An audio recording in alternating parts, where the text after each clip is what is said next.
So the message for this collective is that you are currently feeling deflated or like you've been stabbed in the back, betrayed, but whatever it is that's holding you down at the moment is weighing very heavily on you. It feels like there is this sense of betrayal or why did that happen? Why did this person do this to me? How did that situation leave me in this mess, for example? And I'm also getting that some members of this collective might be feeling, where's the karma? I've always been a good person. Why are these things happening to me? Why is that person who made me feel like that, or that job that made me feel this way, why is that continuing to thrive? Why is that continuing to do well while I'm left here with the Ten of Swords energy? It is clarified by the Seven of Cups, and I see this as the card of needing to acknowledge that there's things to celebrate, acknowledge that there are things to be grateful for. And when this card comes out for a collective, I always urge you guys to make sure that you're practicing daily gratitude and you're being grateful for things like your car, because it allows you to go to work, and that in turn allows you to earn money, which in turn allows you to do things that you enjoy in your free time, for example. So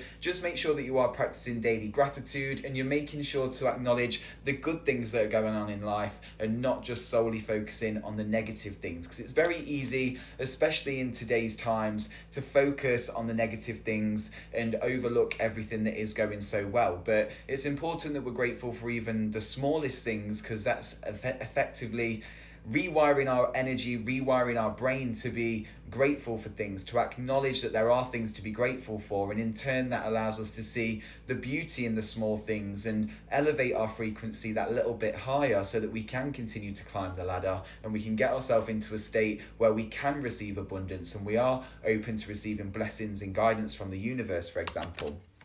The Knight of Swords follows the Ten of Swords, and I see this as movement. There is a real call for movement, and the Knight of Swords is moving really quick. So I do see that you are going to take action on these things, or action is definitely coming towards removing these Ten of Swords from you and lifting the burden. But you really do need to put the action in, or put the work in to yourself and your own emotional healing journey so that you can continue with this forward progressing movement here. So make sure you're not resisting any healing journey, or you're not resisting anything that's forcing you to look at it at this moment in time. Don't avoid doing the shadow work, for example. Make sure you are embracing change and you're embracing the things that do need to be worked on, because it's important that we continue to nourish our energy so that it can grow and our frequency can elevate even higher, for example.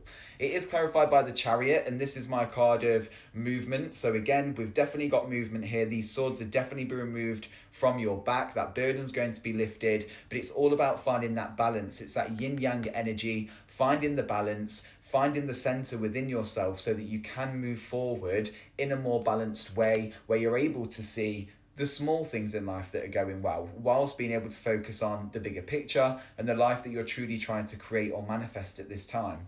The Page of Pentacles follows, and I see this collective as needing to enter a state of almost nourishing themselves, nourishing their material finances, nourishing their material things, nourishing their financial abundance, for example. So just make sure that you are taking time to nurture the things that you want to grow, and you're spending your energy wisely whilst focusing on yourself. So make sure that you're not doing things that please other people, for example. You're nourishing your pentacles for you. You're nourishing your energy for you so that you can use it to go forward towards your goals, for example.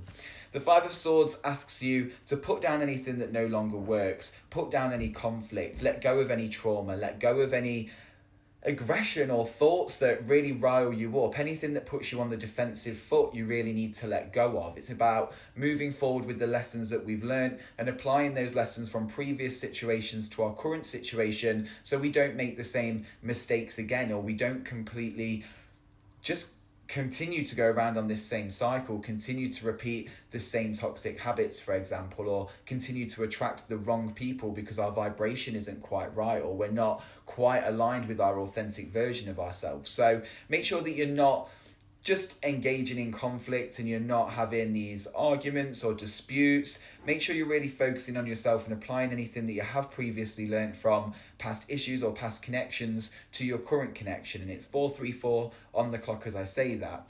The Two of Pentacles comes out, and again, in line with the Chariot, it's all about finding that balance. So we don't want to be all work and no play, but equally we don't want to be all play and no work. And what I would say for this collective is, with the Two of Pentacles, it's about finding that balance and drawing a barrier. So it's important to put boundaries in place and remind people that although you are a supportive person and you're somebody that likes to spend time with friends and family and uplift people, you also need that time for you, and you also need that focus on yourself. Because I think we're all guilty of saying, yeah, I'm relaxing, I'm having downtime, but in that downtime, what are you doing? If you're having downtime and you're still thinking about all of the 9 till 5 job stress that you've got going on, for example, that's not exactly downtime, that's not relaxing. So make sure that you are finding a way to draw boundaries, and you're saying to yourself, okay, I've had a rubbish hour or a rubbish day at work, but that doesn't need to impact my evening. And allow yourself to have 20-30 minutes of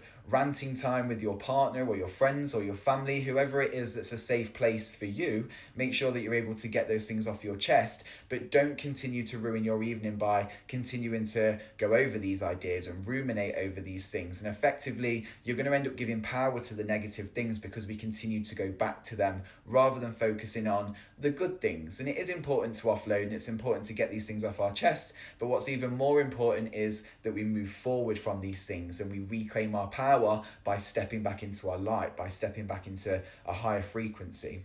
The Knight of Pentacles comes out at the end of the reading, so I see this as really positive growth for this collective. We've got the Page of Pentacles on the top row, and then we've got the Knight of Pentacles. So I see this as this collective eventually being in a position where you can stand on the horizon, or you can stand on the edge, and you can look at the horizon and see what's available to you and see what your next calculated move is. So this to me speaks about the collective coming into power, stepping into their financial abundance, stepping into their confidence to move forward and create a beautiful life for themselves. It is confirmed by the star, so you might be a water sign or dealing with a water sign, but ultimately this is confirming that this collective will embark on a journey that leads them to emotional fulfillment, wish fulfillment, for example. So make sure that you are doing the healing work that's necessary. You're not avoiding anything that keeps rearing its head. If something keeps coming up when you're doing your shadow work or you're doing your meditation or therapy or whatever it is that's helping you in the current 3D reality,